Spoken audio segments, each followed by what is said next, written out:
The At Your Insta podcast is brought to you by Comic Town. Check them out at www.comictown.net or search for Comic Town Gaming Center on Facebook.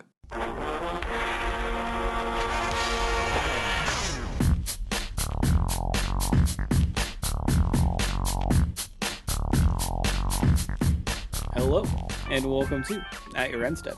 My name is Morgan, and I'm here with Dave. Hello. And Mike. Hey, yeah. Did you suddenly decide that you wanted to be Pearl Jam? Well, you gave me. It's No, any that's- better. Like, let's at least give the guy. I thought it was Scott Stapp there for It's Oh. I mean, it's everybody like that. It's all that. No, so you gave me the taller mic, and I was able to put both my hands on it. Oh, When I I see. did that, it was immediately like, oh man, I got to sing now. It's just like, Oh. I'm gonna talk about the medical that I don't.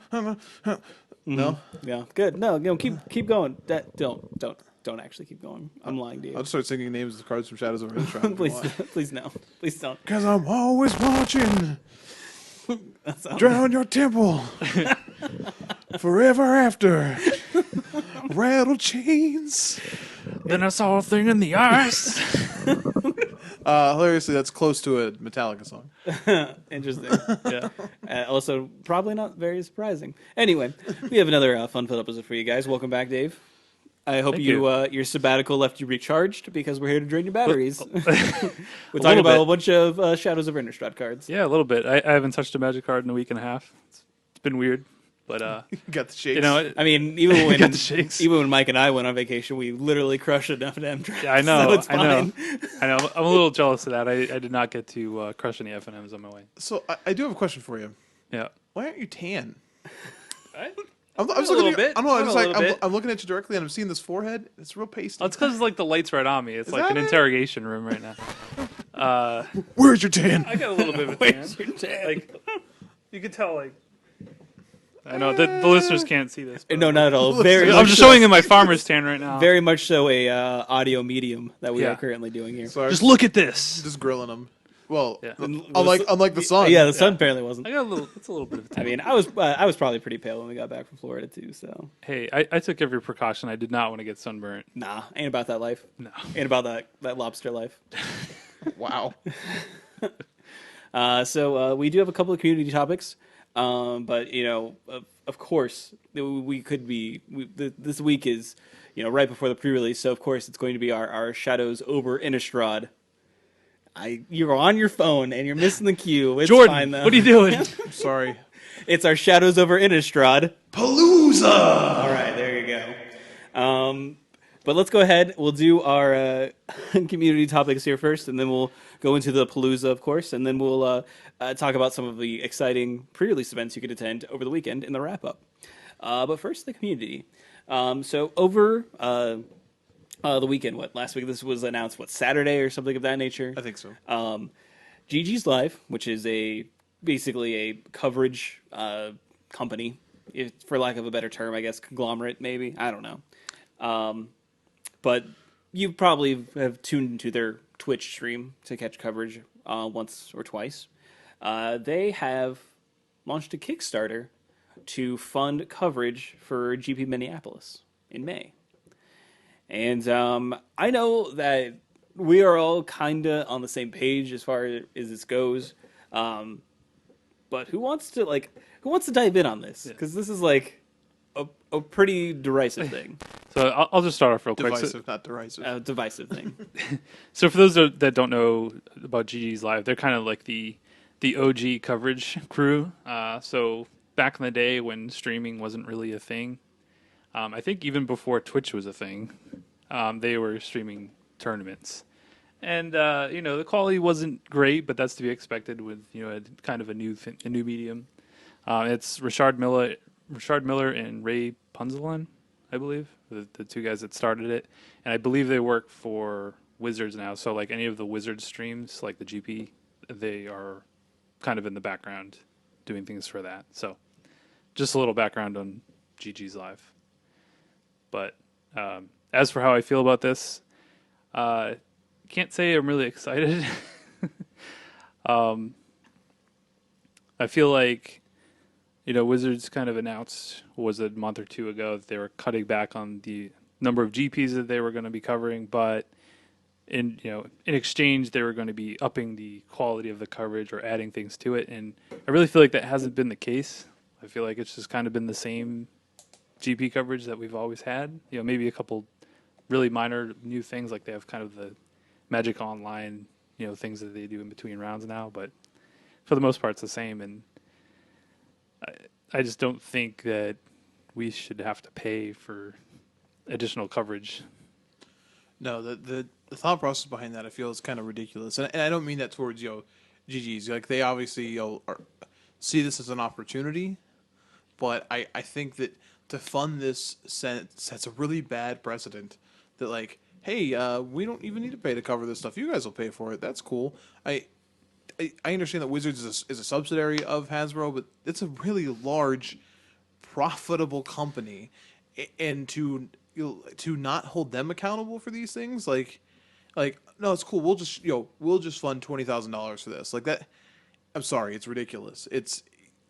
I am opposed to anybody paying money for this, and it has nothing to do with the people who are doing it, but it has everything to do with the principle, behind it. I'm sorry, I can't get behind this at all. Yeah, I do realize it may come off sounding like we're spoiled. It's like, oh man, we've been getting this for free. Well, I'm not paying for this. But at the same time, it's like it's been a certain way, and then they decided to cut back, which is fine. But like you said, like if this does hit, and people do fund this, then who's to prevent Wizards from saying, well, look, the people are willing to pay for this, so why don't we just make this a thing going forward, and then eventually all the GPs you'll have to pay for to see or whatever. It's just kind of feel like it's a slippery slope.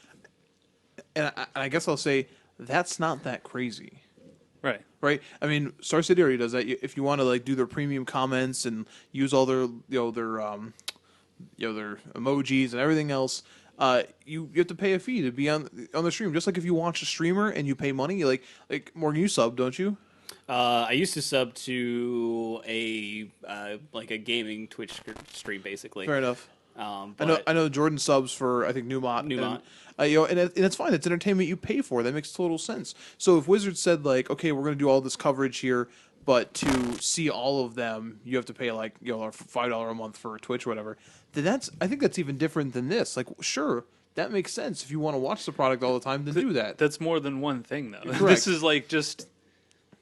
But like, I don't know. They like, and I understand like where they're targeting like Minneapolis. Like if you look, they talk about there's a month gap between when they're covering an event. They cover GP Toronto, and they're going to cover, and that's at the end of April. That's after the Pro Tour, and then they're going to cover GP Columbus in June.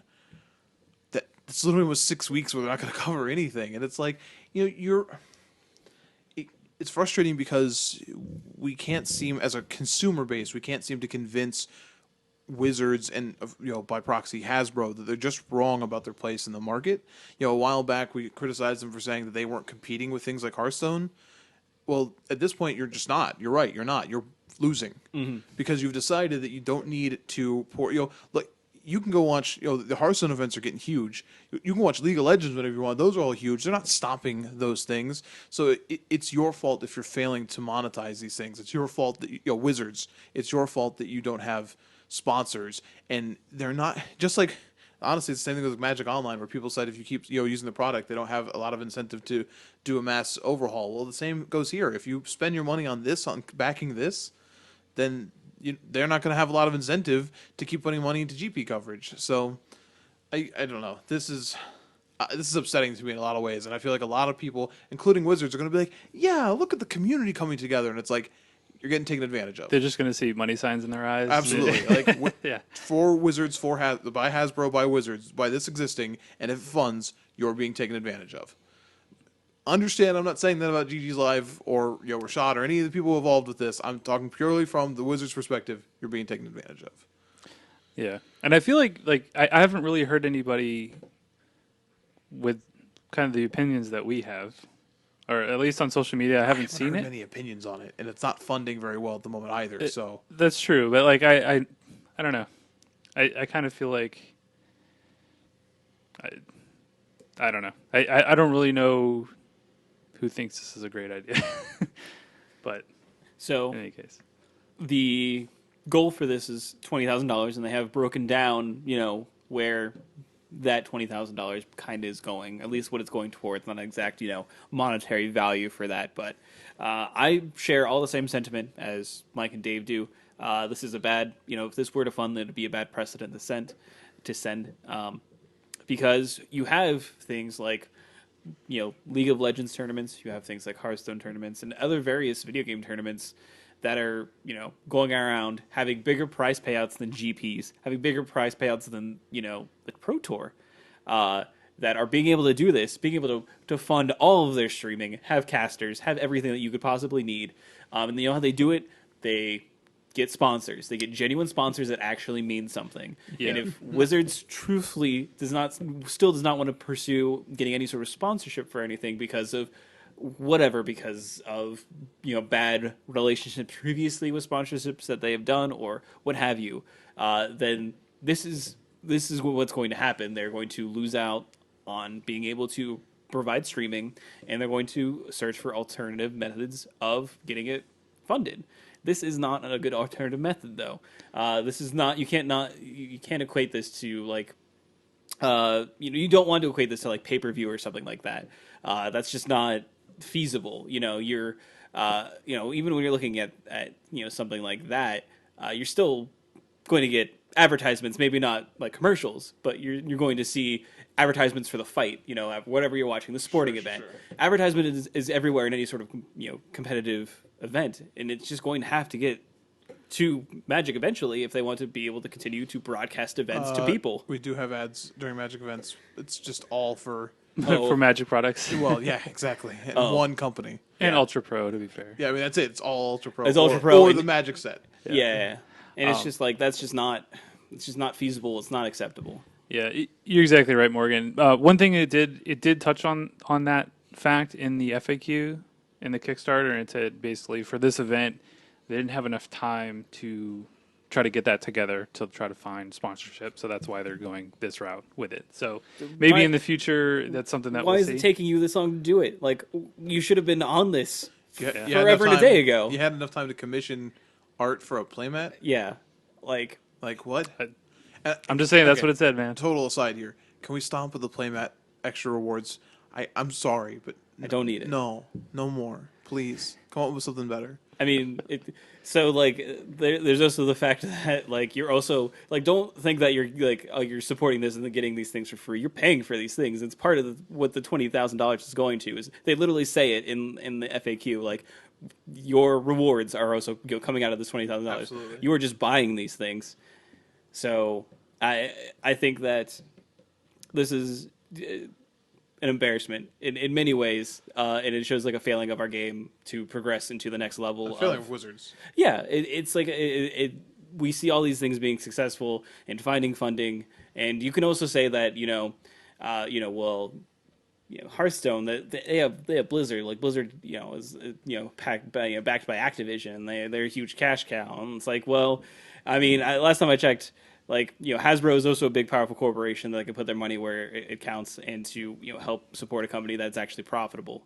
But if they choose not to do that, then coverage and they don't find alternate means of funding, which shouldn't be through Kickstarter, then coverage itself is going to dwindle until Wizards doesn't do their own coverage, or barely covers any GPs, which is what it seems like it's going to be. So that's unfortunate.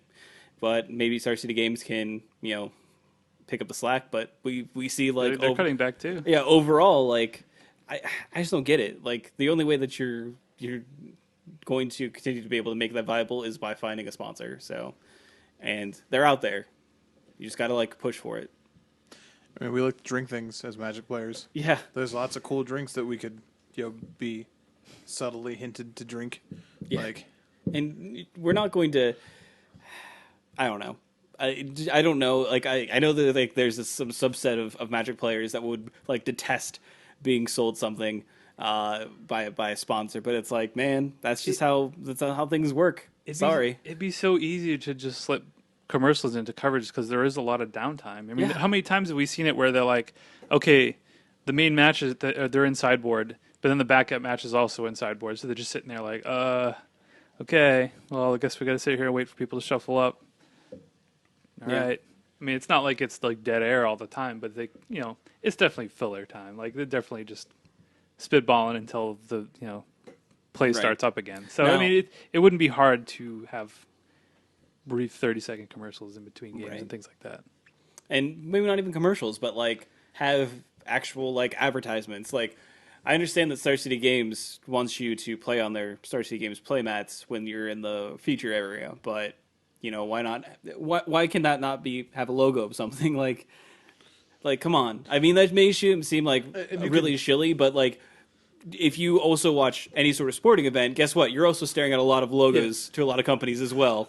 Here's the thing, though. If we don't go with the sponsorship route, this is what you're going to continue to see. You're going to see Wizards continue to, more than likely, to cut back. Yeah. Star City's cutting back as well. And, I could see it from their perspective. It's like they don't need to. People are going to show up to GPs regardless. It's not like they're going to be bringing out more people to play in GPs because they're streaming GPs. And it's like, from their perspective, what are they really getting out of it? It is, I guess it's advertisement for them, but you're not really bringing in people that don't know what Magic is to Yeah. the stream. Be like, oh, what is this? Right. Like all the people that are watching are Magic players already, so it's And maybe there may be there may be a time that comes where it's just like, hey, I guess we just don't need streaming of these events, which is unfortunate, but maybe we don't. And if Wizards doesn't want to pay for it, and doesn't want to find a way to pay for it, if Star City Games doesn't want to find a way to pay for it, that's fine. And then don't do it. But I don't think it should come off the backs of the players. I will say that the number kind of smacks you in the face as well. Like when you pull up the Kickstarter and you're like, wow, $20,000. It's a lot of money.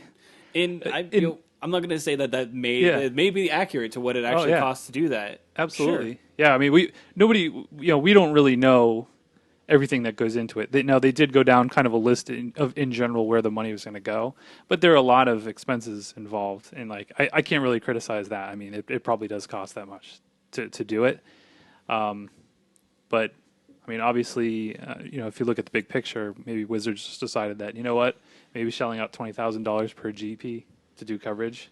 And sometimes even, they used to do multiple GPs on the same weekend with coverage. Mm-hmm. Maybe that's not the best use of our money.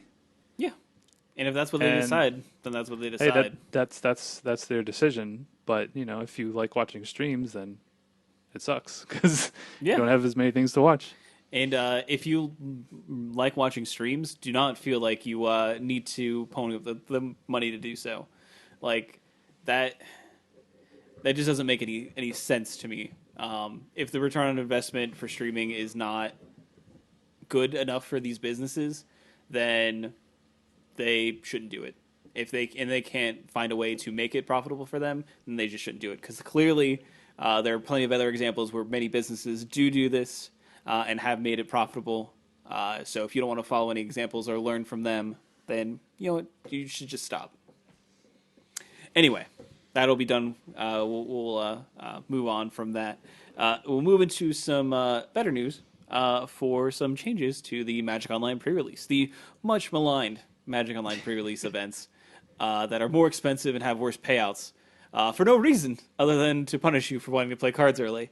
They are actually going to be changing. So the events themselves will start on April 15th.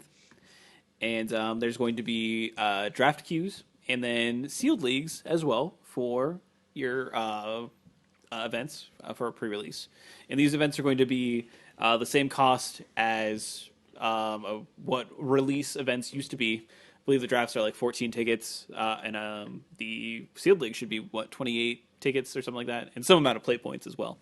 But there's no longer going to be release events. They are going away because they don't make any sense. Like, you will just have events that you can play. That'll be the price that you will pay to play them from the beginning, which is great. And you still get your, avatar if that's something that you really find valuable, and all that jazz. So it's great. You also get pre-release sealed league. Yeah. The sealed league. Yeah, that's what I meant. I mentioned the sealed league. I thought it was just sealed. I'm sorry, I didn't realize it said league. You get a league. So But now that we have those nifty leagues, you get to play in them for your pre-release, which is awesome. And they will open on again the 15th, and they actually close on the 20th, so you only have so much time to play in them, but got to get your money's worth while you can. And yeah, it'll be awesome. I mean, so speaking of streaming, this will be really great for the people that stream Magic Online. You know, the new mods, the Gabby Spartzes of the world, Spartsai? Spartsies, I don't know, of the world. You know, it's leagues are great, and leagues have really revolutionized the way that you actually can consume Magic because it makes it basically you get to play as much Magic as you want. So you get to control the flow of your stream. You don't have to play other games in between, waiting on your Magic Online matches to fire. So I would say as someone that does enjoy a lot of Magic streams, Magic Online streams specifically. It has made watching them so much more enjoyable. And now that they're making these pre-release events a bit better, that'll be nice. Yeah, it's really good to see that they are listening to the player base, and these changes came about because of a survey that they ran, and this is kind of what people wanted. So it makes sense. Sealed leagues in general have been wildly successful from what I could see. I don't play a lot of Magic Online myself, but I would absolutely play in sealed leagues because I don't own any cards online. Yeah, definitely. I may actually do one of the pre-release leagues for this when it comes around because though I don't normally play a lot of limited, this set looks really sweet to me from a limited perspective. So that combined with pre-release leagues makes me actually excited to play this. So I can't really say anything bad about this change. Nope, seems sweet. Yeah. All right, that's everything for the community. Let's go into what you're really here for, the spoiler discussion. Palooza. So we will go ahead and we'll list off all the cards that we find to have some relevance somewhere. Basically, there's no necessarily specific whether it's modern, standard, legacy, vintage, limited, whatever. We want to talk about them, and we're going to talk about We're them. reaching high. Yeah. Most of the cards that we will talk about, we will try to imply what we think they are, valid for at the very least. So you get some kind of direction. Mike and Dave will be trading off on cards, and we're actually going to try something a little bit different to make it a little bit faster. For cards that have similar theming, we are going to try to group those together and talk about them all at the same time because we're going to have a lot of the same things to say about them. So hopefully less time spent on your end having to listen to us drone on and on and on. We're doing the fake coin flip to determine who goes first. I won. All right. Dave has won. He is going to. You're not going to choose to defer. Okay. No, I got this. Oh, crazy. A Pats fan won a coin flip. Isn't that weird? All right. So we'll get started here, Dave. I will hand the reins over to you. Don't screw it up.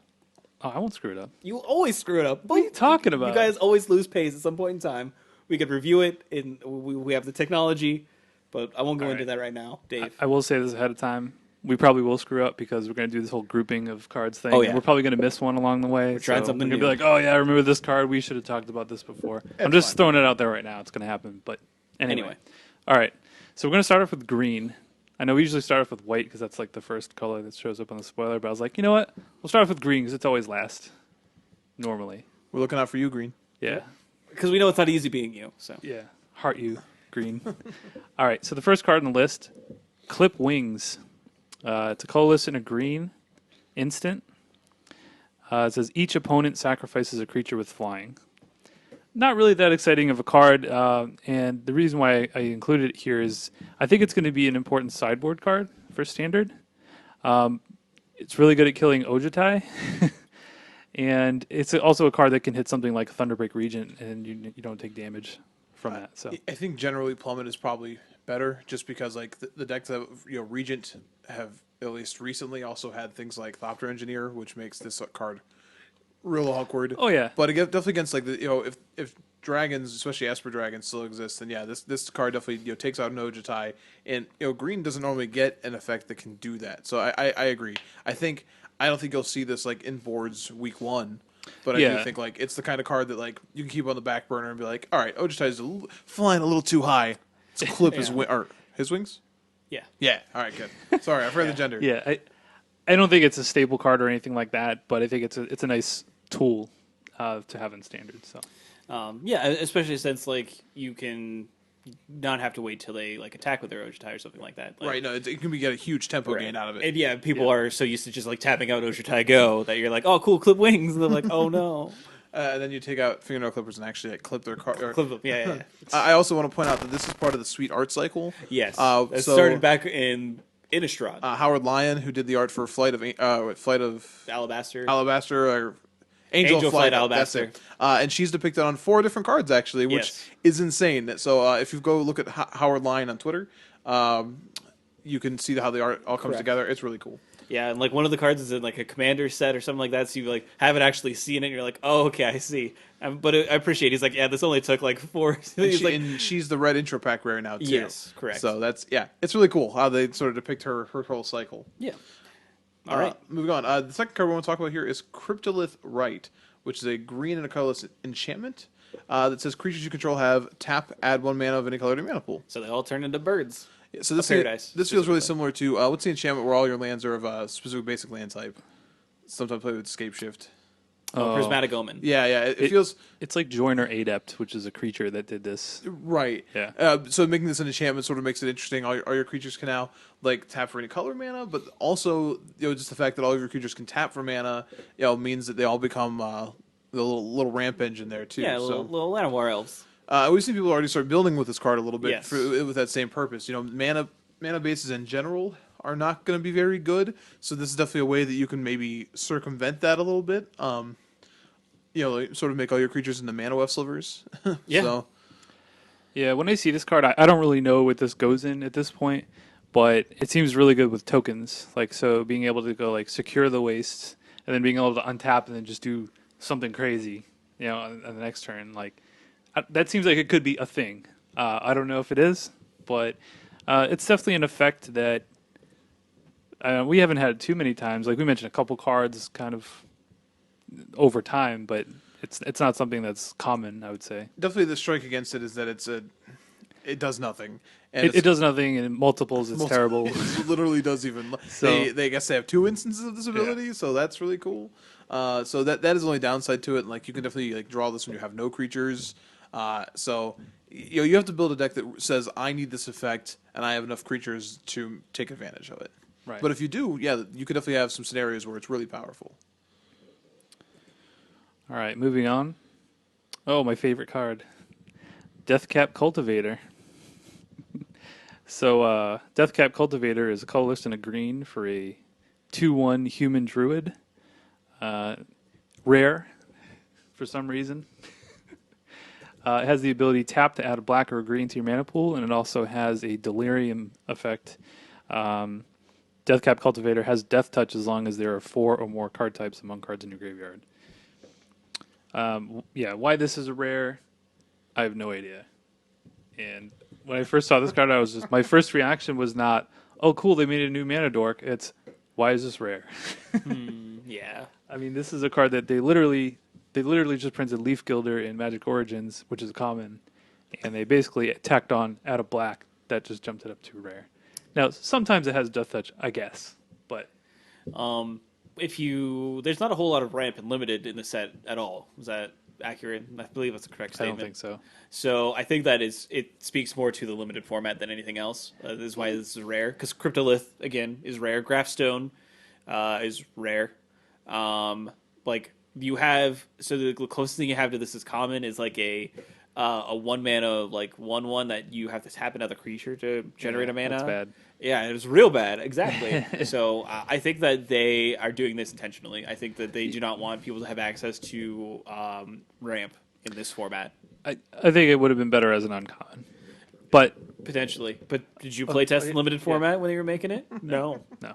Okay. All gripes about the rarity aside, this is a really good card, and it's going to be a staple, I think, in Standard for as long as it's legal. We just don't have that many mana dorks anymore.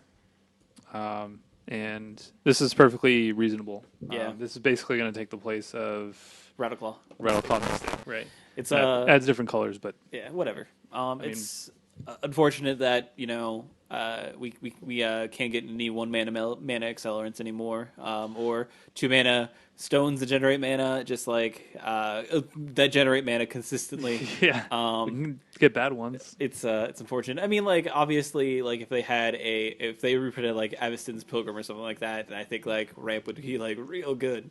So they have to do what they can to monitor the format that we're in, which makes sense. But It's fine. this card is fine. It's a good card. If unexciting. Like the Death Touch might be relevant at You'll- some point in time. You'll feel bad when you open it, but Yeah, it's fine. I mean, you could just like pay for your pack. Hopefully it'll be like a $2-3 card. It won't be.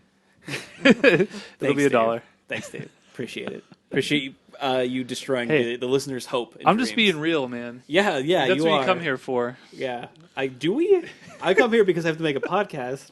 I don't come here for you to be real to me. All right, so I guess I will move on here. So I'm going to do our first sort of clumping here, and actually just quickly added a couple here, Dave. So, haha. Oh, see, this is where it all goes south. No, it's cool. I went through and fixed it. It's okay. All right. So we're gonna list some of the werewolves here. So outside of Arlen, who we'll get to, none of these werewolves are like. There's no Huntmaster here. No. So we're gonna sort of group them together. If you might see some sort of company build with these things, or unfortunately werewolves might not be good enough until we get another set of them. Eldritch Moon. So we have a couple here. So I'm gonna go through the few that are on here, and then talk about some of the cards that go with them. So we have Duskwatch Recruiter, which I think we talked about before, which is a green and a colorless for a 2/2 human warrior werewolf. That has the ability of green and 2 colorless. Look at the top 3 cards of your library. You may reveal a creature card from among them, put them to your hand, put the rest on the bottom of your library, so no delirium enabling here. All of these, the werewolves I mentioned, obviously have the werewolf claws, so if no spells are cast, they transform. And then once they're werewolves, if 2 spells were cast in a turn, they transform back into humans. They also have claws then. Thank you, Santa. So this one becomes Krylin Horde Howler, which is a 3/3 that has your creature spells cost 1 less. So that's sort of interesting. We also have Hermit of the Natternals, which is a green and 2 colorless for a 2/3 that says whenever an opponent casts a spell during your turn, draw a card. And its flip side is even spicier. It's a 3/5 that says whenever an opponent casts a spell during your turn, draw 2 cards. So this is sort of the Voice of Resurgence trigger on this, which 3 mana 2/3 is not super exciting, but that draw trigger can be really good in some matchups. Also has one of the best flavor texts in the set. Yeah, go for it. So on the front side, the flavor text says, "He hates company, ... On the back side, but he'll have you for lunch It's insane. after he turns into a werewolf. After of course. right. Then we have Lambolt Pacifist, which I think Morgan and I were both a little bit higher on than Dave. But this is a green and a colorless for a 3/3. This one's a human shaman werewolf. It says it's a pacifist, so it can't attack unless you control a creature with power 4 or greater. And when it flips, it turns into a 4/4, just a clean 4/4. And again, when you're looking for cards that go in the company deck, especially werewolves that you want to transform, this card sort of it curves before it, and when it flips, it's really powerful. So I think this card, 2 mana 3/3, even if it can't attack immediately, is probably where you want to be with that sort of deck. They have Sage of Ancient Lore, which is this is actually a rare. It's a green and 4 colorless for a star. Its power of toughness is equal to the number of cards in your hand. When it enters the battlefield, draw a card. That's what Morrow. It's Morrow, yeah, right. And on the flip side, it has Vigilance and Trample. Its power and toughness is equal to the number of cards in all players' hands. And that's what Multani. That's Multani, yes. That's cute. They He's just a- stapled those though- two cards though- together. Yeah, but both of these are better than both of the cards that we mentioned. Oh, yeah. Because Maro didn't draw a card when it entered the battlefield, Nope. and Multani didn't have any kind of evasion. He was just, I think he had Shroud, He had Shroud, which but was he could awful, get chumped all day. Now, to go along with this, we have 2 cards that aren't specifically werewolves, but probably play in this deck. The first one is the Enchantment Howlpack Resurgence, which is a green and 2 colorless. It has Flash. All right, and each creature you control that's a wolf or a werewolf gets +1/+1. It has Trample, so it's kind of sweet that you can use as a combat trick.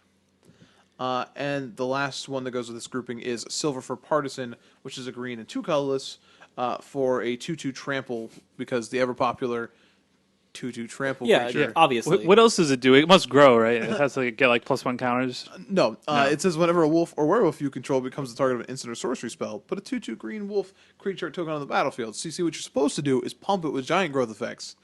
then you get more wolves. Oh, it's not just spells your opponents control. No, so- you control them as well. Yeah, that's pretty sweet. That's pretty sweet. So all of these together sort of give us the core of what the quote unquote wolf deck might look like, and I gotta say, it's lacking seriously. So, At least the green werewolf. from Since Sure, we're in green. sure. Yeah. from what I've seen, I was brewing a little bit and tried to put together Collected Company werewolves because hey, it's red green. I like those color combinations. Maybe there's something here. And you were Team Jacob. Let's be honest. Yeah, obviously. Hufflepuff's always Team Jacob. Yeah, I mean, how could you say no? He's always in shorts, and that's it. I don't get it. And yeah, the shorts come. Well, no, that would prove that I've seen that movie. But the yeah. Anyway, so the issue is you don't have the werewolf that rewards you for flipping back and forth, and I think you need that. I think you need the one that is the Huntmaster, where it's like if you flip it, you get an effect. If you flip it back, you get an effect. Because I've from the little bit that I've tested, you try to flip your werewolves, and then your opponent plays 2 spells. Then it's your turn again, and you still have humans, and you don't get rewarded in any way, shape, or form for that. Yeah, you're definitely right. All of these werewolves, all of them, with the exception of maybe the Duskwatch one that lets you look at the top 3 cards, all of them desperately want to be werewolf side. Yes. That is where they want to be. They're all better that way. And you don't have anything like you don't have Moon Mist this time, where you could like on your turn flip them for value. And there's a couple red werewolves when we get there that sort of indicate how they want you to play, but these don't feel aggressive enough to do that. Yeah, the problem is they're all very generic. Like we have basically what we just talked about was a grizzly bear, a 3-mana 2/3. I guess 2-mana 3/3 is good, but it can't attack unless you have a 4 power, and like they're just not reliable.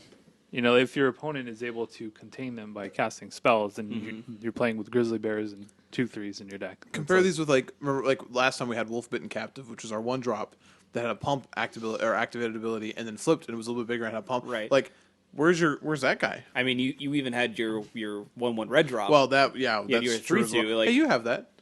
Eh. We'll get there. Yeah, we'll get there. And it's just frustrating because I think Howlpack Resurgence is the kind of it's a good payoff card tribally. Like being able to just like surprise like boom, oh +1/+1, and then trample too, which makes certain blocks really really bad. Yeah, is real exciting. loose. So maybe like they want to try and push that card. But then because of that, they had to like keep in mind how they designed werewolves. But that to me sounds depressing. I'd rather see this card not be as powerful and see the werewolves be more exciting. Right. Yeah, it's just like the timing. The timing just doesn't work out for a lot of these. And then, like I said, there's just no payoff. If there was a payoff, if there was like a werewolf that you can get that really paid you off for wanting to flip back and forth, and then you get to this awkward stage where like you are an aggressive deck, but then like you want to flip your wolves early, but then you want to like deploy more threats, and you can't play more than 2 spells in a turn. And that's why you have Collected Company. So you're trying to play a spell and then redeploy, but there's just so many things that not like reliable, man. It's very much feels to me like the Punisher mechanic, where your opponent is basically controlling what you get to do.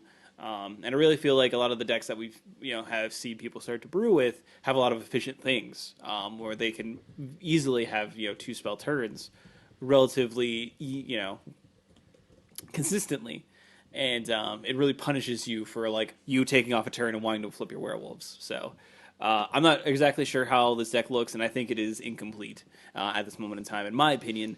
Maybe someone else will break it. But hopefully next set comes out, we get some more powerful werewolves that we can make a deck. And in the end, maybe this isn't a deck that we're supposed to be trying to make, but I want it to be a thing with Collected Company in the format still. Yeah.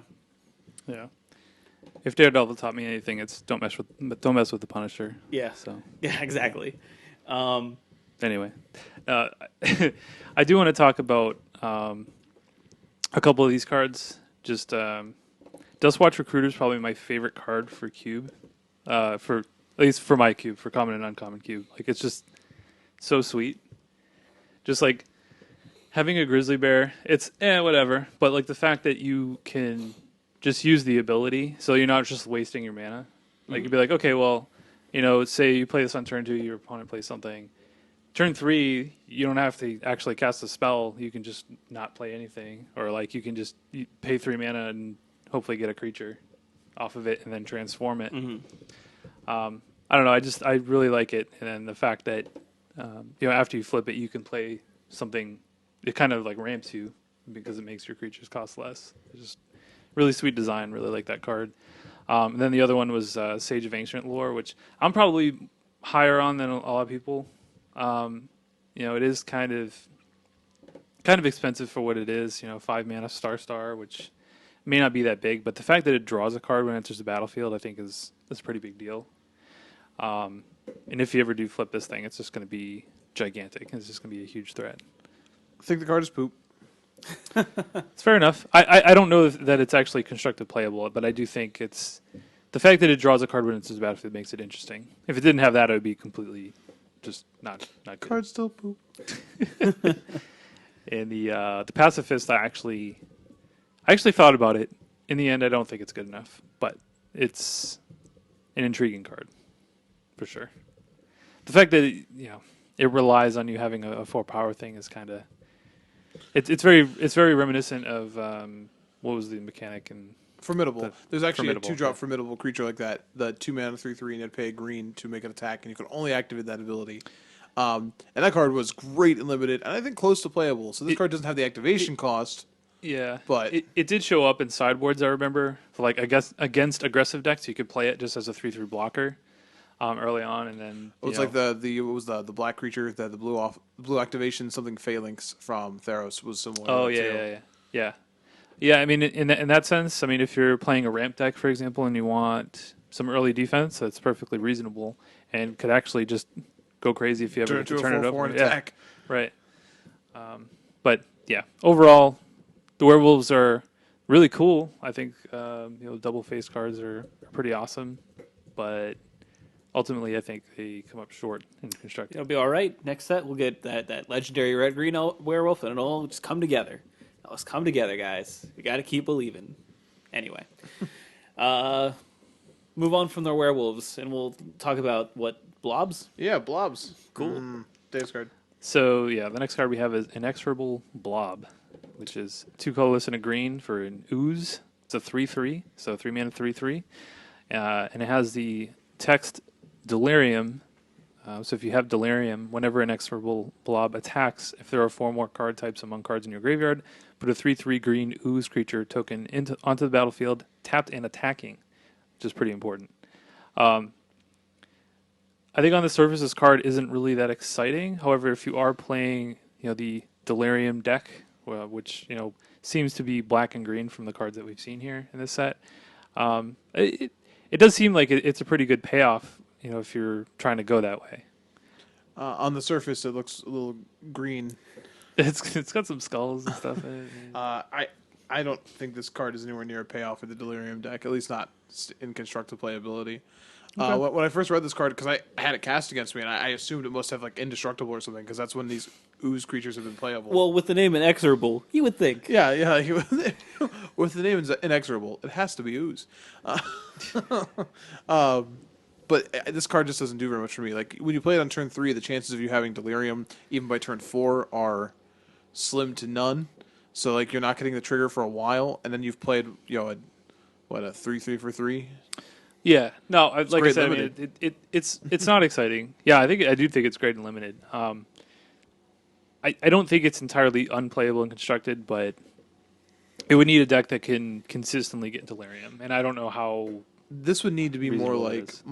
Mitotic. Is it Mitotic Slime? Was the one that like split and split and split, right? Like I feel like this one would have to make a copy of itself. Oh, right. It's almost like a Like if like it made a pack rat if it made a type copy deal. of itself when it attacked, and then like the next turn you got 4, then I'd feel this card was playable. But only getting 1 just for something that's so easy to block and Kill. Yeah. You can just kill it. Yeah. I hate that it's called an Inexorable Blob. It is very exorable. it's probably the most That's fair. exorable blob that we've Yeah, we've what come was across. that indestructible one we had? That was like a 1/1. Predator Ooze. Yeah, Predator Ooze. That was more of an inexorable blob than this is. Okay, can we just think about how poorly named all of these blobs are? Like, I don't care how indestructible it is. There's no such thing as a predator ooze, and this is obviously not inexorable. Get better at naming oozes. That's true.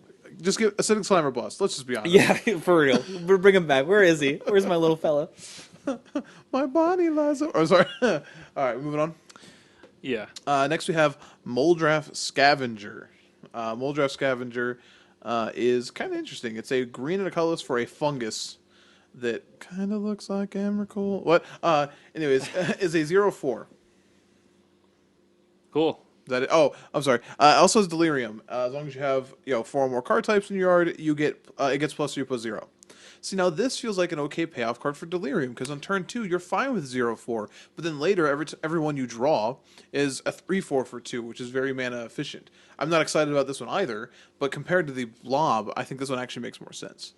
Yeah, I mean, they would definitely go in the same deck if you wanted to play both of them, obviously. So how many cards like this can you play in that deck though before you're not even able like to hit Delirium? cards that don't do anything? Yeah, unless you have like Delirium? Yeah, all I right, don't we know. start with 4 Moldraff Scavenger and 4 Inexorable Blob, and this deck sucks. Yeah. It's just an aside on Delirium.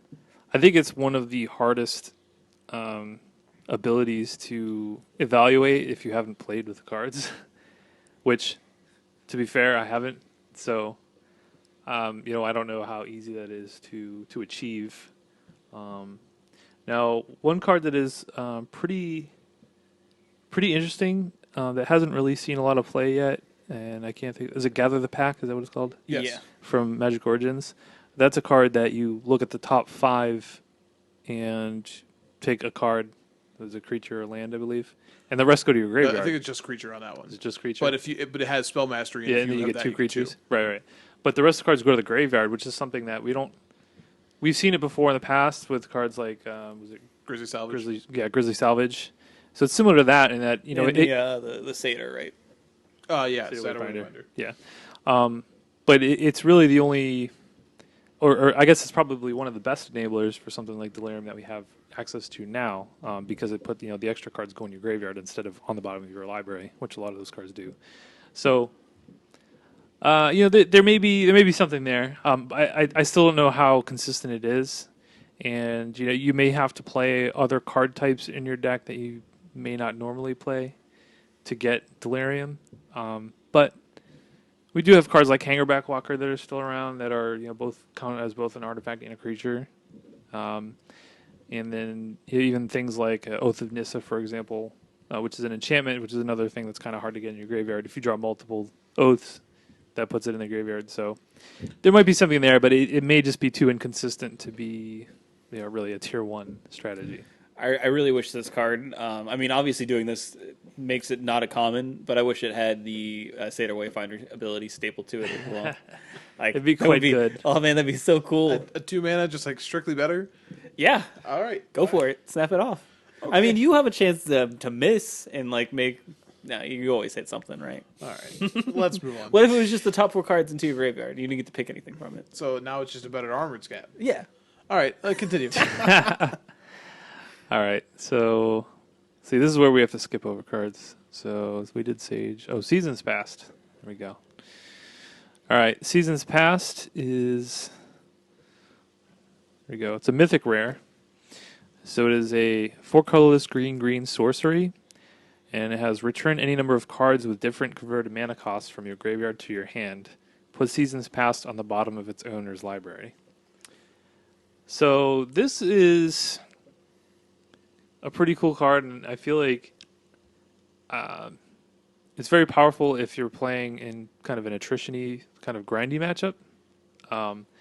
This really reminds me, and I can't think of the card because it never saw play, but what was the card that was like kind of, it was an Eternal Witness, and then if it died, you return something as well? Green Warden of Marasa. That's the one. Yeah, it reminded me of that card immediately, because I kind of thought the same thing about the Green Warden when that came out, but it ended up not seeing any play.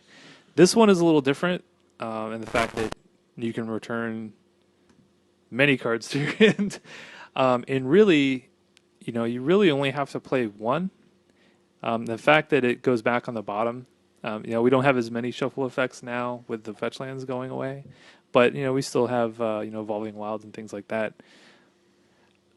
I don't know. I think it's a pretty good value card.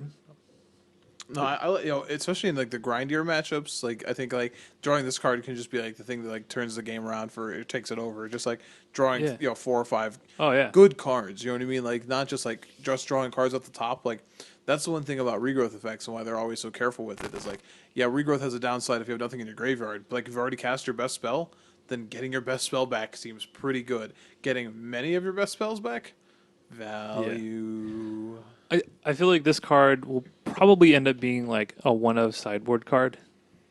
Like you just like it's something that it's horrendous against an aggro deck. Like you don't want to draw this card against anything aggressive, but in a match that's going to go long, I feel like it's something that's definitely good. It's a good thing to have access to. So that's where I see it. I mean, I could be wrong, but I mean, if it takes up one slot in your sideboard, it's not really taking up too much space. So. Cool. Talk about Tireless Tracker now. Yeah. Tireless Tracker is a green and 2 colorless for a creature human scout. It's a 3/2, and it says whenever a land enters a battlefield under your control, investigate. He's a Sorchin. Doesn't say landfall for some reason.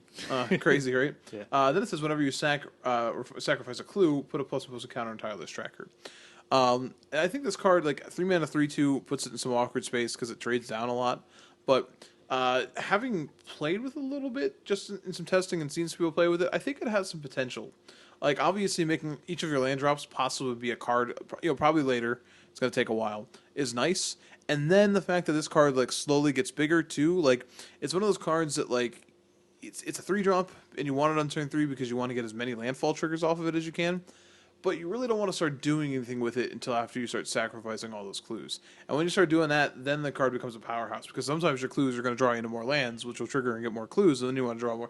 So it really does become an engine unto itself later in the game. So I think it has some potential. I don't think it's the kind of card you want to play 4 of, and it certainly isn't going to do well in combat those early turns. But I don't know, its abilities work well together in a really long game. Yeah, if something like green-white humans becomes a thing, I mean, I could see this seeing some play. It's just nice to be able to get some value out of your card. So, like, even if you draw this late and, like, maybe you have an extra land in your hand, you could just play this, then play a land, get a clue, and then even if they kill it, you still are able to draw a card off your clue. So, I mean, I could definitely see a scenario where you play this on turn 3 and then hit your next couple land drops, but maybe you're casting other spells, you don't even get a chance to crack your clues. So it's kind of another thing that's kind of like a wait and see how it plays. I feel like Investigate is it sounds good on the surface, but I don't know how much it'll actually clog up your your curve. Yeah, it'll be interesting to see how many games you have like a clue or 2 sitting there when you die or you win. Right. But I think it has potential, and that's all we can say for now. Right. All right. Next card we have here is it's a pretty exciting one, I think. Traverse the Ulvenwald. It only searches for a basic land. Why in the world is it exciting? Well, just wait and see. All right. So it costs a single green. It is a rare. It's sorcery. It says search your library for a basic land card, reveal it, put it into your hand, then shuffle your library. So it's a Lay of the Land. Yeah, But that was a real cool card. Yeah, but it has Delirium. And if you have Delirium, you get to search for a creature or a land card and put it into your hand instead. So you can search for any creature or any land, not just basic land. So this is exciting because we haven't really seen a tutor that can fetch a creature since Eladamri's Call, I believe, which was in Plane Shift, which isn't even in Modern. So prior, pre-Modern. So you have like Green Sun Zenith is the other one. Banned in Modern. Sure. But this is just, if you have Delirium, it's just search for a creature, put it in your hand. That's what I'm talking about. I know. I would assume, getting, I guess it's also similar to Living Wish. You can search for a land or a creature. A land or a creature from outside of the game. It's kind of similar to that as well. But I don't know. You didn't need Delirium for Living Wish to be good. Sorry, let me say that louder. That's you didn't need Delirium for Living Wish to be good. That's true. I'm just saying it was another card that you could search for either one of these. Yeah, I'm not suggesting this card isn't good. I actually think it probably is very good, but some of these other cards with Delirium, like you might be able to get away with playing it for a little while and then hoping Delirium triggers. This one, like maybe the first one you're casting because you need to hit a land, but you really don't want to cast anymore until you hit Delirium. And I could definitely see some games where you are like sitting there with three different card types sitting in your graveyard, and you have 2 copies of Traverse the Wall in your hand, and you're like, well, if I could just put something else in my graveyard, I would get there. But your deck is green based, so there aren't a lot of options for that. Right. I don't know. I've seen some lists out there that are trying to make this thing happen. I think it may even be modern playable, just because Delirium is so much easier to achieve in modern, with fetch lands and free spells and stuff like Mishra's Bauble, if you wanted to even go that route.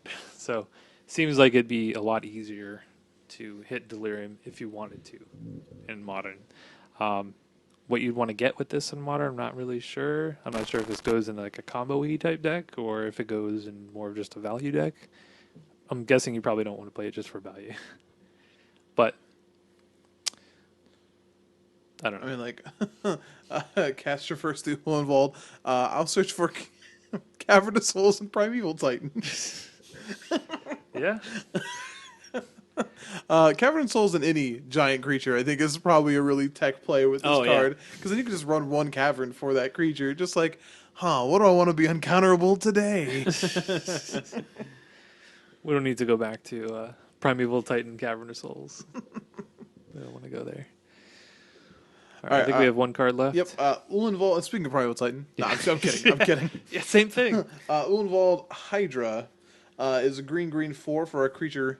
You guessed it, Hydra. Hail Hydra. It has reach and has power and toughness equal to the number of lands you control. It also says when it enters the battlefield, you may search your library for a land card, put on the battlefield tab, then shuffle your library. And this is a mythic, correct? Yes. Yes. So this card's pretty interesting. Like depending on how you ramp, it may be a 5/5, but probably it's going to be close to a 6/6 every time you cast it, possibly bigger depending on when you draw it. And it does go and always guarantee to get a land, and it's specifically a land. We have a lot of utility lands in this format, so that ability alone is kind of spicy. It's a big creature, but beyond that, I don't know how exciting it. Without trample, it makes it a little awkward, but the card definitely has some stuff going for it. I just don't know where it goes just yet. Yeah, I mean it's definitely a card that a ramp strategy would be interested in, and like you said, being able to get any land is pretty important. You can get a creature land, or you can get something like what's the one that makes Thopters? Like makes 2 Thopters. Consoles. Sure. You got a Mirror Pool. Yeah, you get a Mirror Pool. I mean, there are a lot of lands that you could potentially want to get, and it does scale as the game goes on. So I mean, if you draw this late, then it's just going to be huge. Now you say a ramp deck wants this, and I'm not totally sold on that yet. Maybe if ramp went back to just straight mono green, but like, do you want this over Warbreaker? Right. I'm not saying like this will definitely slot into the ramp deck. I'm saying like that's the type of deck that this is. Sure, but I'm just like trying to think like you don't want it over Worldbreaker, you don't want it over Atarka, you don't want it over Chandra more than likely. Yeah. So at least the way that the ramp decks are currently built, like you say it scales, and that's nice that it scales, but at 10 mana, I don't know if I want a scaling Hydra. I probably just want Ulamog. So you can play that too in your deck. It helps you get to Ulamog. Yeah, so you are limited how many of these kinds of things you can play. Now, if any one of these utility lands proves to be like obscenely powerful, like maybe we get another one in the next set, or maybe it's Westvale Abbey, I don't know what it is. But maybe then it's worth it, like you want the card that goes and gets that land. But as I see it right now, it does feel like it's sort of like just outside that range of like, hey guys, I want to be in the ramp deck too. And we're like, no, don't talk to us. Like, you're just a Hydra? Like, ugh. It's disgusting. I wish I had trample. Man, that'd be sweet. Yeah, then the scaling would matter. And it says reach. I mean, reach is definitely a thing. Don't It's get me relevant, wrong, but for so sure. does Worldbreaker. Yeah. So you could definitely get, was it Shrine of the Forsaken Gods with this? Is that the one that adds 2? Mm-hmm. If But important thing to note with the ramp decks, they're going to be less. They're going to be less of shrines running around. You don't need them nearly as much because shrine is what helps you get to to Ugin. Helps you get to Ulamog, but it helps you get to Ugin. I mean, you're still going to want to get to. But you don't need to get to 8 Ulamog. as badly as you need to get 6 and 7. Yeah, 6, 7, and then 10. So maybe you don't play 4, maybe you play 1. Okay. So now I want to play this Hydra, so I can always hit that one. No. Man, this deck's I mean, sweet. well, I mean, it's like getting you 2 mana instead of 1 in that case. Oh. I'm Oh. just, hey, No, I'm no, just saying. I get I'm it. just I saying. understand. And you're right. It feels like it's Like- just outside the realm of playable. Now, we see another rotation. Atarka says goodbye. Right. Sure. Yeah, now maybe may- it's time for Hydra. Now may not be the time for Hydra. Rise. Hydra will rise again. Maybe. I hear if you cut off one head, 2 tickets place. But you still only get 1 land. Don't think you get 2 lands Yeah. because of that. I do think this card is better than a lot of people are giving it credit for. Because a lot of people are just like, oh, well, it's not Primeval Titan, so. Yeah, it's not bad. a lot of cards are probably. Yeah, that card is absurd. So they're never going to print anything close to that again, probably, in green. So this is what you get. But it's still good. Anyway. So that's the end of green. What do we think of green? Average. It is okay. It gets some nice role players. If the Delirium deck's a thing, green has some cards that are exciting. Absolutely. And we didn't talk about even the enchantment, but like that could be an enabler. So, Oh yeah, but it's okay. It- Green's it- okay. green's okay. Delirium's so hard to Evaluate. evaluate, without seeing it in action. So I guess time will tell with that. Now may not be the time. Maybe after the next set comes out, maybe we'll have a critical mass of enablers and good Delirium cards that you'd want to Probably play. also when we get our sweet hate card for Delirium. Finally get a that's when graveyard. that's when they print the rest in peace. It's Yeah, like, exactly. I think it's fine that green is also kind of average because we've seen green be kind of a powerhouse the last couple of sets. It's very true. Deathless Raptor, Den Protector, Collected Company, Sylvan Target Red, Advocate. And then like Become not to mention the gold cards where you had like a Target's Command and then Siege Rhino, Abzan, Charman Offense. I mean, you know what, green. You're Just having this done. slow your roll, bud. yeah, relax. Right. All right, ready to move on to red. Sure. All right. All right, so I guess that's fine. I was trying to get what I meant. relax. He's giving it over to me because I made a grouping and I confused him. I don't want to confuse him. All right, so we're going to start red with a healthy dose of vampires. We've sort of clumped a couple of them together here. So trying to discuss them sort of quickly here. We start with Blood Mad Vampire. You mad?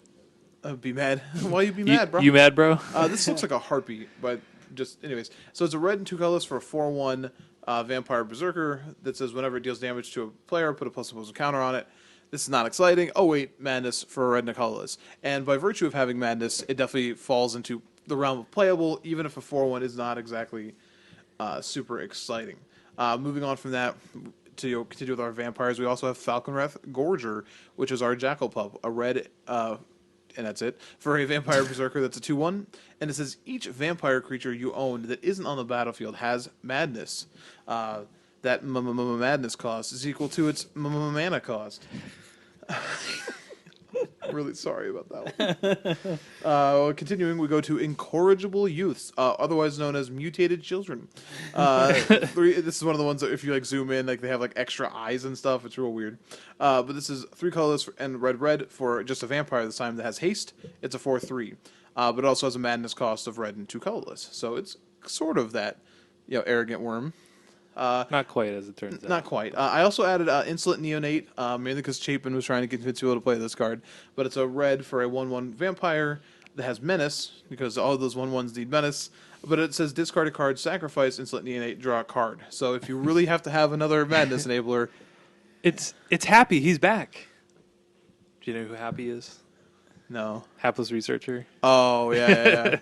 Which was the blue version of this card, which had loot, not reverse loot. But it didn't have Menace, so at least this one has Menace going for it. I enjoy this card just for the sheer fact of the art, because he's just like sitting on a table and he's like, I don't care, I'll sit on a table. I'm a vampire. Deal with it. I got a dagger. What you gonna up? do? And lastly, in red... he's like, I want to look at myself in a mirror. Oh no! Ravenous Bloodseeker is a red and a colorless for a creature vampire berserker. This guy's like so metal it hurts. He is pretty metal. And it's a 1/3 that says discard a card. Ravenous Bloodseeker gets +2/-2 on a turn. So this is as close as we're gonna get to a straight. Is it Aquamoeba? Yeah, this is just Aquamoeba. Yeah, It's like, they're just redoing all the Madness cards. So we have Arrogant Worm, Aquamoeba, and Hapless Reach. Oh wait, they're not as good as those cards. Yeah. Where's my basking root wall? Anyways, so yeah, these are. We'll talk about some black vampires and obviously 1 gold vampire as well. But these cards are very synergistic, if not outright powerful. There are some sweet curves. There's a couple 2-drops in vampires that help you like discard the incorrigible youths to have some pretty explosive starts. But having played with these cards a little bit now, having like worked with them a little bit, that synergy aspect may in fact spell their doom. I'm not, this obviously the format hasn't started yet, but they felt a little underwhelming. It seems really cool. You're really excited about it, and then I don't know, something is lost in translation. So, how do you guys feel about these vampires? Unimpressed. Yeah, I think you kind of hit it there. I think, on the surface, you're like, wow, a 4/1 for 2 mana with Madness is like, that's pretty good. Or like Incorrigible used 4/3 haste for 3 is awesome. But problem is, if you don't have a Madness outlet, those cards are almost unplayable. Or basically are unplayable. And you wouldn't play a 5-mana 4/3. Oh, absolutely not. And the flip side of that is true too. If you don't, not just if you don't have a Madness outlet, what if you have Madness outlets but you don't have cards to discard? Aggro decks can't throw away resources just for the sake of it. So like your Ravenous Bloodseeker as a 1/3 on turn 2 is a lot less exciting if you didn't draw the Incorrigible Youths. You all of a sudden you don't have something to do with it. Like you're gonna pitch lands. Well, that sounds cool, but then like, what if you don't hit land drop, 4? And you want to play, I don't know, your Thunderbreak Regent or your Gold Knight Castigators, which we'll get to, or these sorts of things. Everything's a resource. So if you don't have the Madness cards, like I think you can get caught in a really bad place with these synergistic decks where like you only have one half of the cards and it's real bad on the other side. Yeah. Yeah, I agree there. Can we just back up real quick to Falkenrath Gorger? Sure. So this was the 1-mana 2/1 vampire. This is actually like more exciting than it would seem on the surface because it's the first time we've gotten a red 1-drop, like 2-power 1-drop without a drawback. We've seen things like Jackal Pup or was it Fire Drinker Satyr with this kind of the same type of drawback on it. This one is just no nonsense. I mean, you don't even have to be playing it in a vampire deck. You could just be playing a red aggro deck with a mix of creatures and just 1-mana 2/1. Should be exciting, but I feel like at this point, with Magic, I think like the creatures have gotten better overall, and 1-mana 2/1 isn't what it used to be. I mean, like, doesn't White have like 6 of them legal in the format right now? And none of them Z play, yeah, So including Kythian. yeah, like I just like I. But I mean, it's. We'll see how much this one sees play, but this is a card that could see play in something other than just a straight vampire deck, even though it has an ability. Just by virtue of being a red 2/1. Absolutely. Exactly, right. Okay, cool. So red vampires. Yeah. Red vampires. Blah. Oh, What don't you mean? Blah! Blah, blah, blah. you want to discard your blood? They wouldn't want to do that, though. Well, I mean, they, like, they kind of need it. it's kind of synergistic for us to do that, though. It's kind of our thing now. That doesn't make any sense. Crazy. I mean, like, here's our card. We're a new type of vampire. Let's just, give us a call. All right. So I guess the first non-vampire red card that we'll touch on is Avacyn's Judgment. It is a colorless and a red sorcery. It's a rare. Has Avacyn's Judgment deals 2 damage divided as you choose among any number of target creatures and or players. It also has Madness of X and a red. So if you pay the Madness cost, it deals X damage divided as you choose among those creatures and or players instead. So Bonfire! No. no. It's more like Rolling Thunder. Oh. Shave off a red if you are able to Madness it, which is pretty good. I mean, even just 2 mana, 2 damage isn't like the worst thing ever. Like it's basically 2 mana Fork Bolt. Problem is, we don't have the mana creatures that we used to have, But yeah. which we talked about earlier. And as we saw kind of at the end of the last standard, kind of you needed to be able to kill 3 toughness things. And I feel like some of that will carry over. I mean, we're still going to have Reflector Mage in the format. We're still going to have Sylvan Advocate in the format. And Death Mist Raptor. Death Mist Raptor, sure. So, the front side of this really isn't that exciting. You might be able to kill 1 creature with it. I think it's very rare that you're actually going to be able to kill 2 creatures with it. It's not a mythic. It's just regular rare. Did I say it was mythic? No, you said it was very rare. Oh, sure. Super rare. I think I do think the Madness ability is pretty exciting, but I don't know how many board states you're going to be in where you're able to like just madness this out for like 7. You know what I Yeah. mean? Like I feel like the games aren't going to get to that point. The most exciting part about this is that you can use it as an instant off the madness. Right. But so I'm trying to remember who said this. Someone on Twitter, but said like we have Twin Bolt in the format, which is 2 damage divided when you want red colors as an instant. It saw a little bit of play, but it's not very good. No. Rolling Thunder's been in the format for 2 sets. Is unplayable. Well, yeah. No, but I'm saying like so essentially though you're getting a worse Twin Bolt to have a chance at a slightly better Rolling Thunder. So does that make the card good? Possibly. But then, as we just said, you have to play all these synergistic discard effects. Now, maybe we'll get to black. There's a couple of enchantments we could use. Maybe you're playing a much dirtlier deck that's running this card, and that makes more sense. But I've seen people trying to like stuff it into vampires, and it's just bad.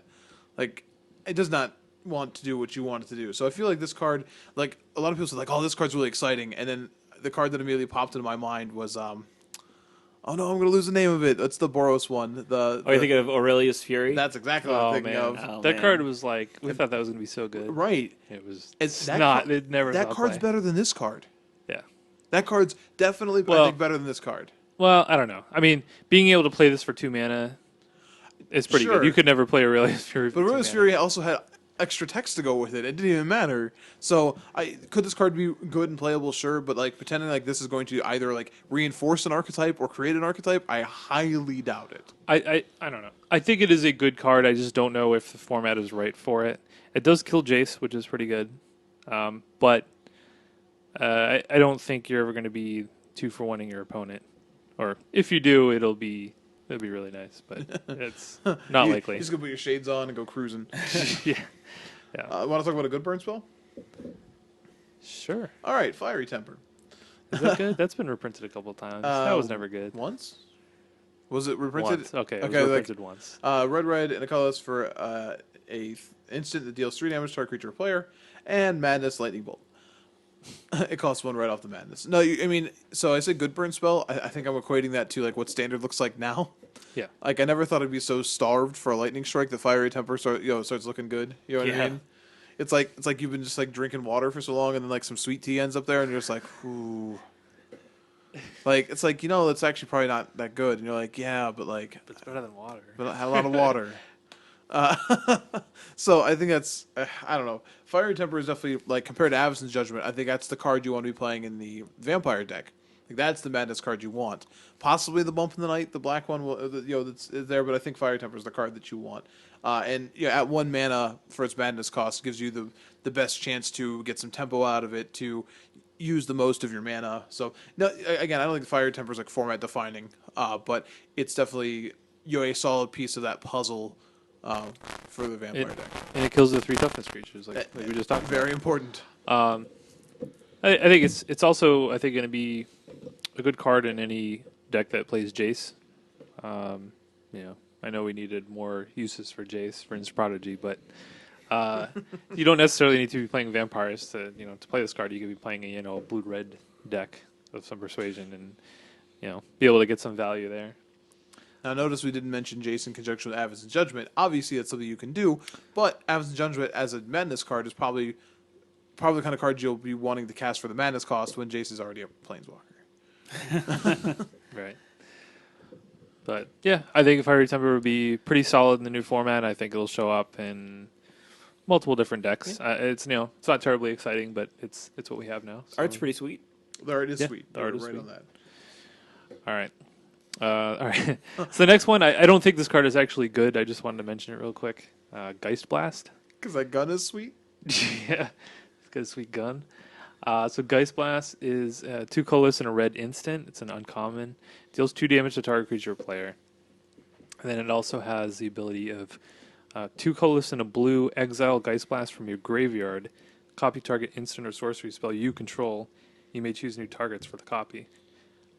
So it's kind of cool that it kind of has flashback.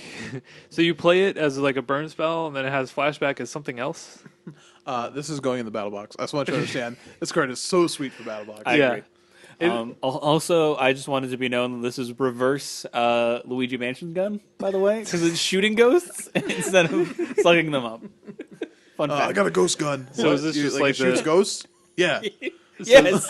So this is just like the Ghostbusters, like proton So thing. you know how old vacuums definitely had a reverse. Yeah. So this is the Ghostbuster the Ghostbuster pack with a reverse switch. Yeah. Gotcha. But yeah, like I'm kind of like I feel like this could have been a rare and we wouldn't have batted an eye at it because Yeah, of the effect is unique yeah. enough. But yeah, it's just a pretty cool card. I don't know if this will end up seeing play or anything like that, but I thought it was pretty interesting, so I just wanted to mention it. It shoots ghosts. It shoots ghosts. Yeah. Yes. How can that be bad? Man, I really wish that was the flavor text. Like, it shoots ghosts? Yes. Yes. All right, let's go ahead and move on here to... I guess we'll move on to the two werewolves real quick here, since we have Gaia Reach Bandit and Village Messenger. So let me go back to my double-faced cards here. Yeah, it's really awkward how like on the Wizard site they separate like they don't have the double face cards in Yeah. the same section as like the color. Oh, that'd So be you have too to- easy. Right. Yeah. All right, so Gaia Reach Bandit is red and 2 colorless for a human rogue werewolf that's a 3/2 with haste.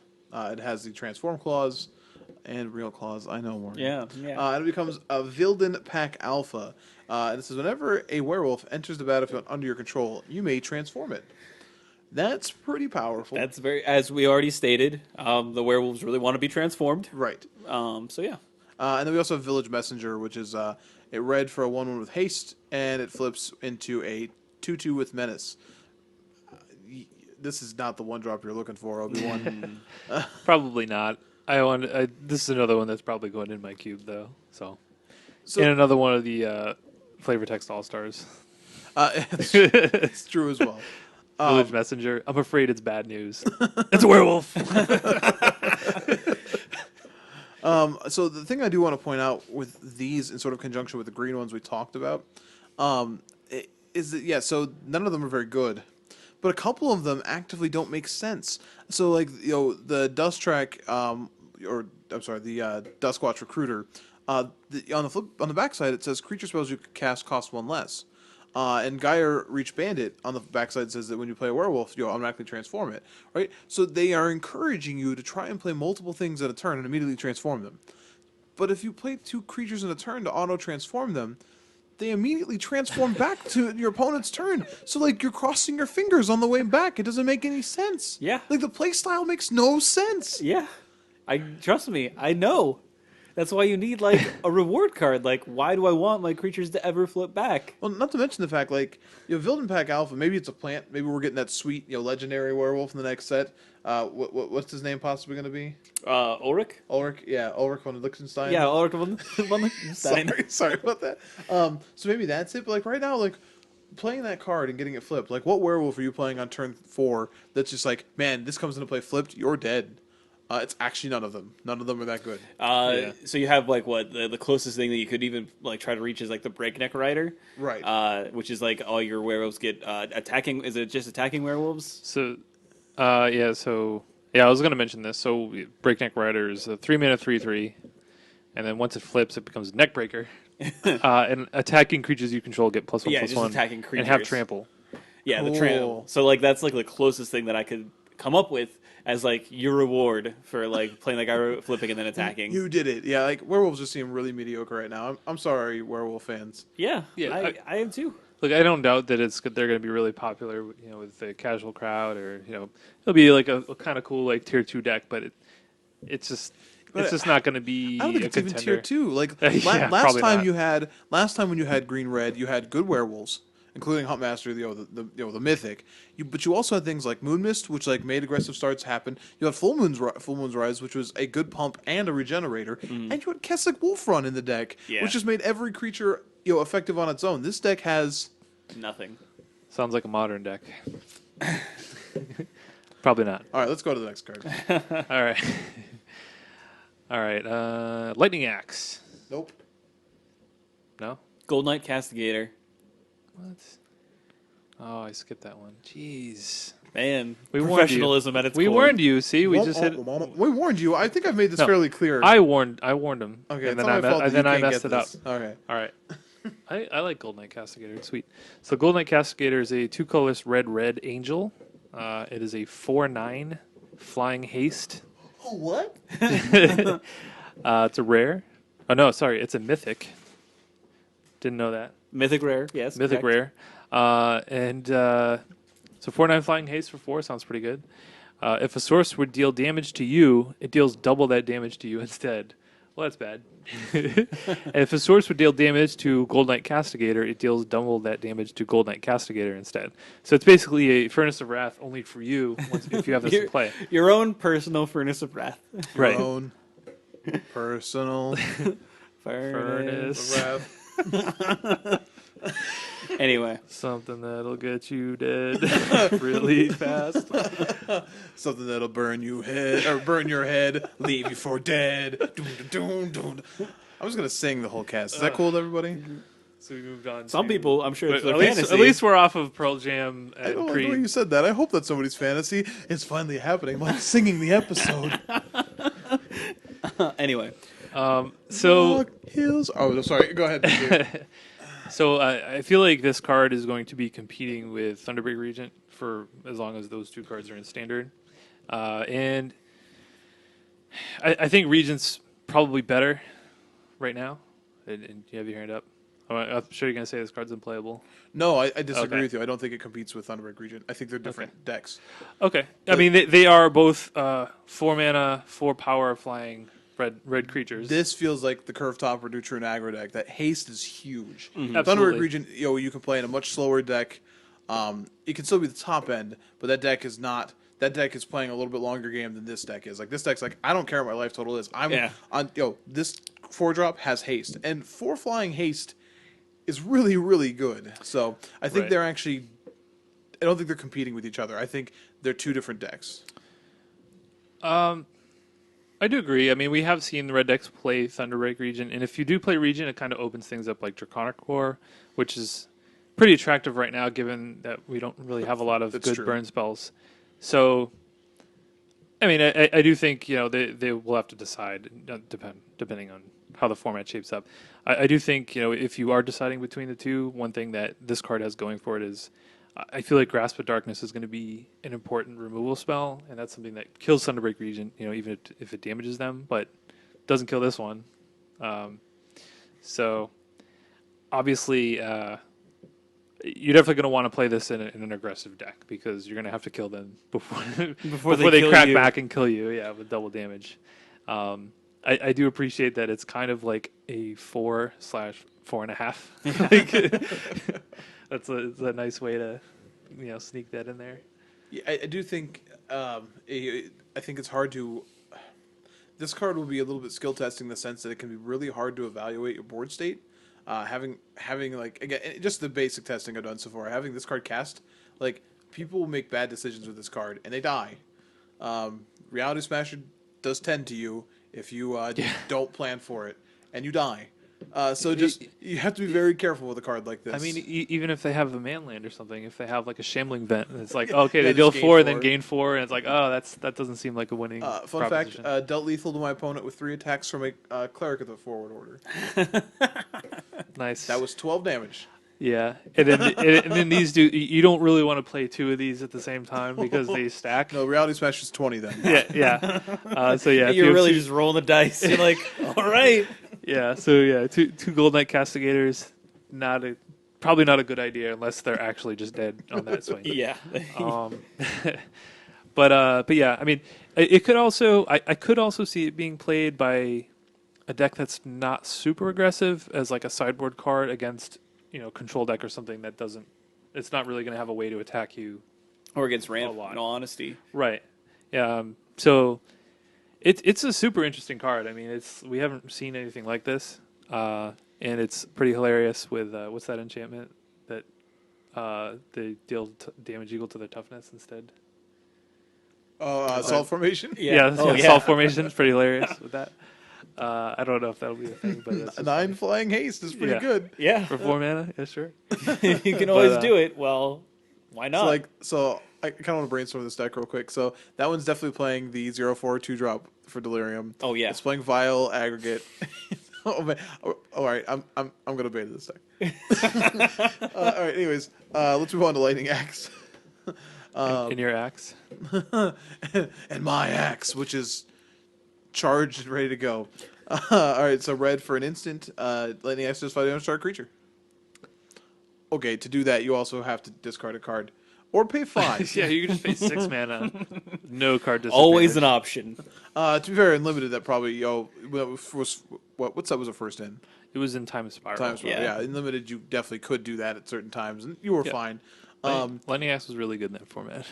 Well, there were Madness cards in that format too, so There were some. not many, but there were Fiery some. Temper was though. That's true. It was a. It was one of the. it was a shifted time shifted card. right. Yes. So yeah, obviously Lightning Axe here. The idea is that if you build around it correctly when you draft it, it's the downside can be mitigated. I think it was a common when it was first printed, but now it's an uncommon. So like you can see how they've denoted the format change. Like at a common, like you really couldn't play that many of these, but at an uncommon, you probably want the second one of these, depending on how many cards with Madness you've picked up. So.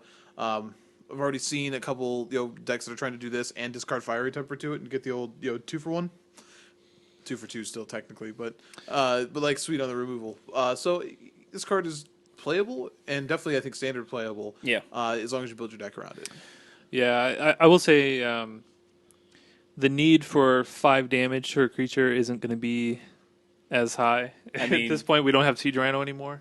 I guess. But it still kills things like Kalitas, or I guess an Ojitai that's tapped. Reality Smasher. Reality Smasher. Sure. Granted, you have to Thought discard not 2 to. cards. If you want to Yeah. pull off what was that in the Pro Tour top 8 where who was it? They had to discard like a bunch of cards to kill a Reality Smasher. Oh, it was they had to exile Simian Spirit Guide and then discard a card to kill a Reality Smasher. So if you want to do that to yourself, it is an option. But I mean, just for the sheer fact that it's 5 damage that's not limited. Like you're not limited to just hitting a flyer or hitting a ground creature. Like it's 5 damage to something that you need to kill.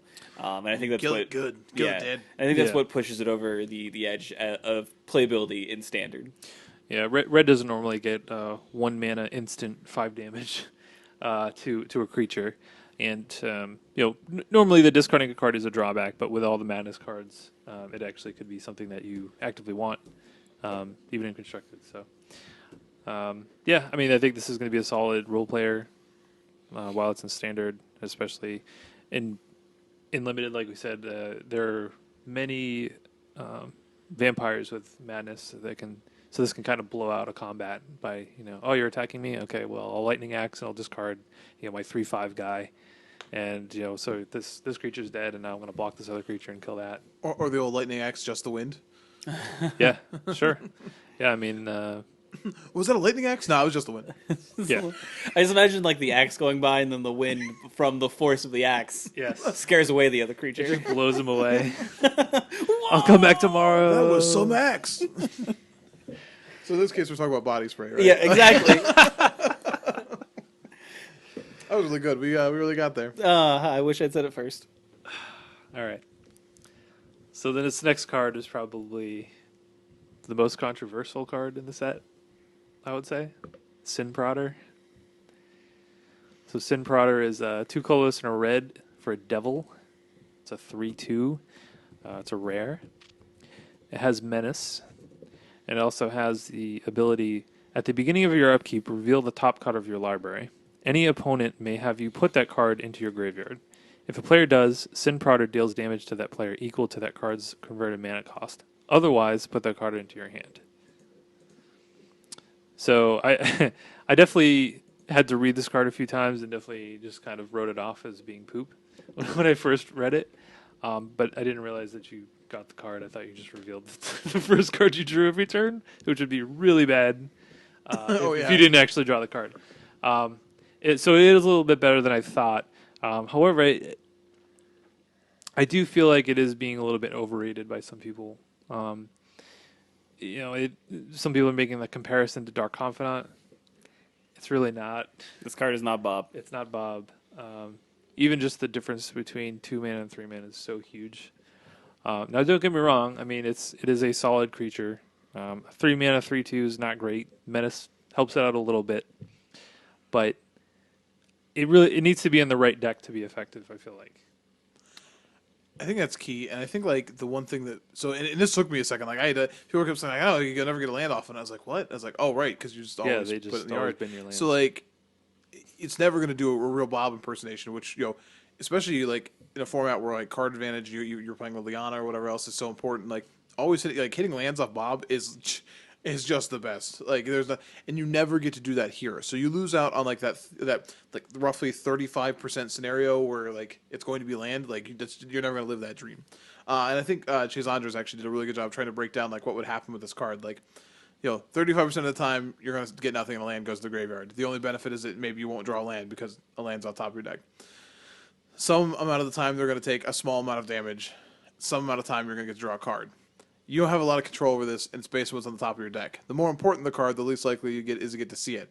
Maybe you want that damage. Maybe you really needed the card. And because of that Punisher mechanic that we see over and over again, I feel like this card is not very good. Again, you just can't keep the Punisher down. I feel like historically you can though. Historically you can keep a Punisher down. I feel like this card will be at its best in a burn deck, Right. because the cards we'll say Fiery Temper, for example, just as an example because it's in standard now. If they decide to give it to you, then it's 3 damage. If they decide to bin it, then it's 3 damage. You don't really care where it's coming from. They're probably going to give it to you since you actually have to cast it. But a burn deck's going to have a bunch of cards in it that kind of all do the same thing. So it doesn't really matter to you how the damage is getting dealt. But, if you're playing other things, playing creatures that maybe you need to rely on, that it's just not a reliable way to get the cards you want. Standard burn is a deck that doesn't exist right now. So Right, and yeah. maybe it could. It did recently, but there's nothing in the format for it. Yeah. But like this card has no business in modern burn. Like you're gonna play a 3-drop creature over the creatures you're already playing? Of course not. No. So I don't know. I feel like this card does not have the chance to break into older formats, especially in Modern Legacy, where if you just want to play Bob, you can probably just play Bob. Right. I think that this card's best friend is going to be Exquisite Firecraft while it's still in standard, but it really depends on if we see more burn spells in the next set, because after that, then Firecraft rotates. Yeah, this card could do work in standard, but I think it's also important that we just talked about how easy or how important it is to be able to kill an X3 and all this removal that kills a creature with 2 toughness, and here's this guy with 2 toughness. So yeah, I do think that this card is probably being overrated right now, but it's not completely terrible. It's not unplayable or anything like that. I just think that you just need to temper your expectations. Sure. Before we move out of red, and this is my fault, but there's a card I want to talk about quickly, sort of lumping it in with Sin Prodder, and that's Scourge Wolf, which is red for a 2/2 first strike wolf horror. Important to note that if you flip your thing in the ice, it doesn't bounce this. You get to keep your wolf? It has Delirium, though, and as long as you have 4 more card types, it has Double Strike. I just point this out here. People have been, I've heard a lot of people say, like, oh, well, it's sort of similar to Ash Zealot. It's not. Stop pretending that it is, because it doesn't have haste. Is the card playable? I mean, certainly. If you're playing straight mono red, then, especially with creature combat, first strike maybe where you want to be, but it's not very impressive. This card hasn't gotten a ton of hype, but I've seen people be like, oh, look at the curve you can have. It's like, well, as long as you recognize that like haste versus not haste It's very important. is very important. I do want to point out though that this thing is a predator, and it kind of terrifies me. Did you catch that in the art? Yeah. That its bottom jaw just splits in half. Yeah, it's got 2 jaws. Well, it's got 1 jaw. They're just 2 pieces. Yeah. So it's like, Yeah, also important to note, I don't know how you're ever... Stop it. I don't like that at all. I also don't know how you're ever turning Delirium on in your mono red deck. More power to you, bro, but... Yeah, so that's the thing. I mean, you have to look at this basically as a 2-mana, 2/2 first strike. Not that exciting, really, especially by today's standards with creatures. Maybe like 10 years ago, this would have been awesome in mono red. Like when we had Blood Knight, it's like Blood Knight was sweet. That had protection from white. Yeah. This one doesn't. So I just want to mention it and just make sure you know that it's not Ash Zealot. Stop trying to make it Ash Zealot. Yep. No, it's definitely not. So red. Right. That's red. Opinions? Red has a lot of I think okay removal. Lightning Axe and Fiery Temper. But I think overall it's sort of synergistic and really I don't know. You could argue it's Avacyn's Judgment, but I think it's really missing a super powerful card. Yeah, I think red aggro is going to take a hit with the rotation here, and the cards that we're getting don't quite we're losing cards like Monastery Swiftspear, which has been an all-star basically since one it was of the printed. best red 1-drops of all time. Right, and we're basically getting like Falconwrath Gorger instead. It's just doesn't quite stack up. Hey, Zergo's still there for you, buddy. Yeah, sure. Still cowering in fear. Still scared of We still have Culligans. Zergo. I mean, people are going to build red aggro, and you will probably see it week one. I just don't know. I don't know if the power level is there yet, but there's certainly some building blocks there, and it wouldn't be entirely surprising to me if it was a deck. My opinion, I don't think it will be. I don't think it'll be great. In any case, Cool. moving on to black. Yeah. Do you want me to do this grouping that I've created? Uh, Yes, is the answer. Okay. All right. So let's start with talking some black vampires. We started red with vampires. We'll start black with vampires. So first we have Asylum Visitor, which is a black and a colorless for a 3/1 vampire wizard, a vizard, if you will. A visit. A wizard. It has madness, a black and a colorless, which is pretty sweet. At the beginning of each player's upkeep, if that player has no cards in hand, you draw a card and lose 1 life. So this guy wants everyone to be hellbent forever. To go along with this. To go along with this. Oh, yeah, I can't talk. We have Elusive Tormentor, which we have talked about is a flip card, which is a black and 2 colorless for a 4/4 vampire. Hold on, is it a wizard too? Yeah, it is a wizard. It did it. It's a wizard. And it's pay 1, discard it, discard a card, discard a card, transform Elusive Tormentor, and this is the one that turns into Insidious Mist, which is our 0/1 hexproof, indestructible, can't be blocked creature. When it attacks and isn't blocked, you may pay a black and 2 colorless to transform it. Back into our 4/4 person here, we have Era of Falconwrath after that, which is a black and a colorless for a 2/1 that says discard a card, transform Era of Falconwrath. It's a vampire. Activate this ability only once each turn. And it turns into a 3/2 flyer. And honestly, this is sort of the face of the vampires in the set. It was that first spoiled card in conjunction with Incorrigible Youth, where they were letting you know that the vampires are here to flip some lids. Thanks. You're welcome. I knew that was Appreciate it. needed. Mm-hmm. And then lastly, we have in black that we want to talk about is Olivia's Bloodsworn, which is for a black and a colorless for a 2/1 vampire soldier. So a Vulture, if you will. Is that not how it works? Can I just put V in front of the? No. All right. I bait you right now. I was shaking hands with Morgan. So it's a 2/1 flyer that cannot block, and it says red. And I didn't notice this until the other day. I thought it said give its health haste. No. Target vampire gains haste on a turn. So this card's actually pretty sweet. This is the vampire. What was it? Forerunner of Slaughter. Yeah. Yeah. So our black vampires, I think, are a little more exciting than our red vampires. Obviously, the flyers make them a little bit more exciting, but also I really like Elusive Tormentor a lot as a card, and Asylum Visitor as well. That card I think is also very good for when you talk about a deck that has to play with resources and wants to empty its hand really quickly. Asylum Visitor is a perfect card. We had what was the zombie in Dragon's Maze? It was the 2/1. Yeah, I know what you're talking about. I can't remember his name though. Oh yeah, just the 2/1 for 2 that had kind of the similar. Yeah. I don't think. And that card, like people, Blood Scrivener. Yeah. And people were excited about that. And I think this card's definitely a lot better. Not only because it has 3 power, which is pretty good for a 2-drop anyways. Not only because it has madness, which makes it even more synergistic, but because its ability triggers on both upkeep. So late in the game as a draw, if you guys are both out of resources, this is a card that can all of a sudden put you firmly in the driver's seat. So I think out of all of the the cards that aren't enablers, if that makes sense, like that aren't this is being a madness card, not a discard card. Mm-hmm. This is one of the better vampires in the set. Yeah, I think this card's pretty exciting, even from a cube perspective. Black doesn't get too many 2-mana